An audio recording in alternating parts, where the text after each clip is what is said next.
We're very lucky tonight to have Dr. Dick Connolly here from New York. Originally graduated Michigan State, got a PhD in philosophy, and he's agreed to speak with us tonight.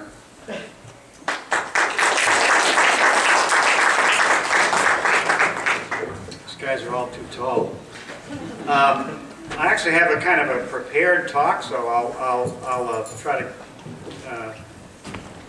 I'll be reading it, but I hope to make it a little bit more.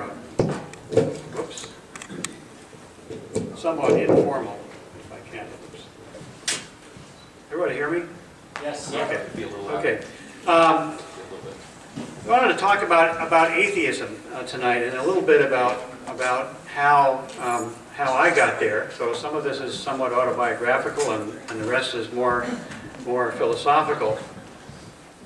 It is, I suppose, customary to begin a talk like this with a comment or two about atheism, maybe even a joke. Religion is, after all, or at least ought to be, a laughing matter. Sometimes I think religion would be more appealing if only it were treated with more humor. Puritans, however, are not funny, except perhaps to others. But then having John Calvin and the likes of Jonathan Edwards among one's founders is not conducive to laughter. I'm, by the way, a descendant of Jonathan Edwards, but that's another story. Atheism and Unitarianism are united by at least one fundamental dogma, pointed out some years ago by the great American critic and journalist H.L. Mencken, who, when asked to describe Unitarianism, said that it had only one fundamental dogma, which was that there exists at most one God. With that, I have no disagreement. I just don't think it goes quite far enough. I believe that atheism is more plausible, and would like this evening to give you some idea of why I think so. I could say I'm a born-again atheist. Perhaps I could point to some pivotal experience in my life which caused this conversion, some dreadful influence that religion or organized religion had on me which turned me from it forever. But unfortunately, my life is not that dramatic. Moreover, I'm rather skeptical, as you might imagine, of born-again experiences. Curiously, that's likely rooted in my own religious background in the traditions of Roman Catholicism. I was born into a New York Irish Catholic family, fresh from the old sod. As an Irish Catholic American with nuns and priests hanging from every limb on the family tree, I don't recall what it was like not being a Catholic. My wife, an American Baptist by upbringing, says I'm still a Catholic and still think like one. And she's right. I divided the world into Catholics and non-Catholics. I saw no need to make finer distinctions among the heretics. Oh, I knew there were Jews and Baptists and Episcopalians and Congregationalists and Lutherans and even evangelicals and fundamentalists, although they were only in the movies where I came from. But to my Notre Dame subway alum mind, what was essential to all these groups was that they weren't us. A mixed marriage was when a Catholic married one of those other people. Race wasn't even on the radar screen. I mean, I was a Yankee fan and rooted against Jackie Robinson every September. I was even an altar boy. And like every young, fresh Irish lad, for a time in college I thought I would become a priest. The great 19th century Catholic convert John Henry Newman said there were only two alternatives, Catholicism and atheism. All the rest were on the way to the one or the other. That captures nicely at least my own frame of mind. Now, I wouldn't want to argue for that view, but I think it's fair to say that Newman's view of things at least described the religious terrain as I lived on it. I suspect that makes me a kind of atheist.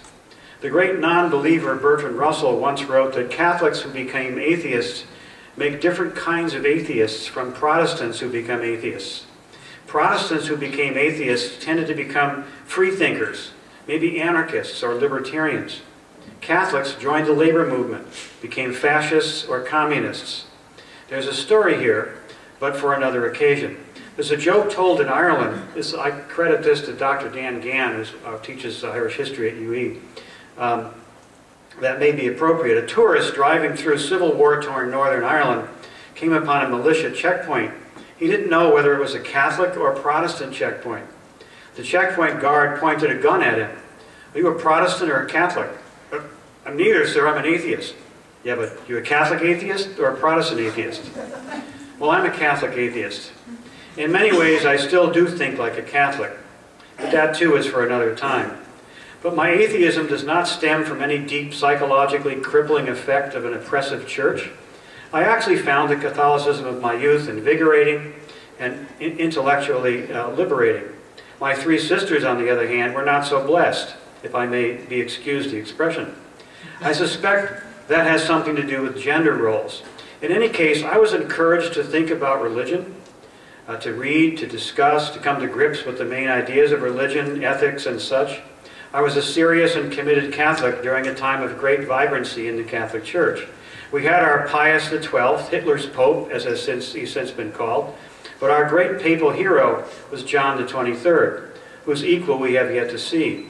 I was brought up intellectually, speaking, reading G.K. Chesterton, Jacques Maritain, Etienne Gilson, Graham Greene, Pierre Teilhard de Chardin, Thomas Merton, and other Catholic intellectuals. It was an intellectual environment which encouraged clear thinking and admired the life of the mind. The Catholicism of my youth showed little of the anti-intellectualism that has, sad to say, become so much a part of the contemporary American religious scene. We are, after all, as Thomas Aquinas, following Aristotle, would say, rational animals, and our well-being is achieved in the exercise of those rational faculties which make us human. Even salvation was conceived in intellectual terms.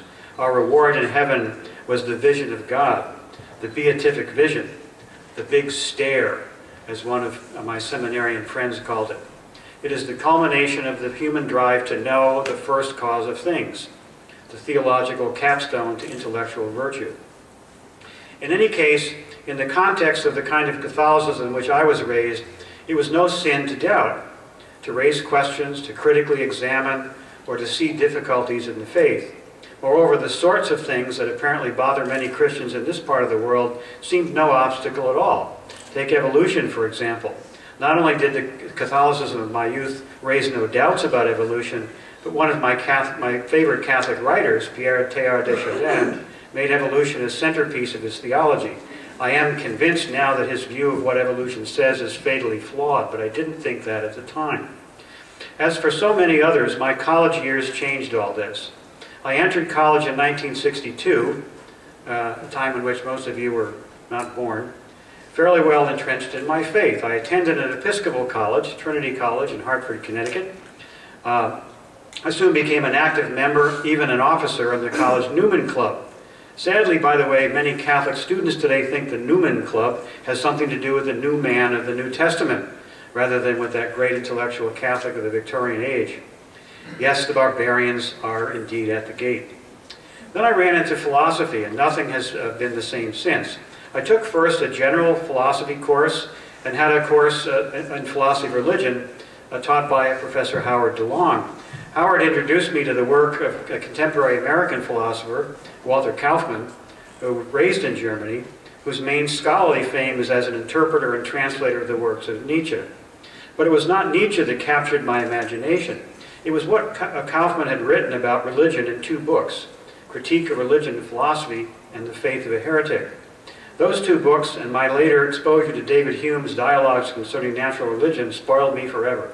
They simply made me see religion in general and Christianity in particular in an entirely new and more critical light. Christianity in particular and theism in general slowly came to be simply incredible to me. My views of religion have changed and I hope matured since then, but it is fair to say that they have not altered in fundamental ways. In a paradoxical way, my beliefs have not changed that much since my Catholic days. My disbelief is, I think, a gradual maturing of those very commitments to the rational life that I had been imbued with as a youth. This whole business is all very complicated. The arguments can become very complex. However, I don't want to use this occasion to deliver a lecture on philosophy. Rather, what I'd prefer to do is to state, even if dogmatically, what I think, with only a bit of a hint as to why, and leave some opportunity for us to engage in discussion. There is much that could be said about specific theistic religions, much that could be said about the credentials of the Bible or the Quran as the Word of God. However, I will focus on what unites these three great theistic religions, the belief in a personal God, who exhibits providential control over the world, who created the world, who is supremely good, and who is a fit object of worship. This is the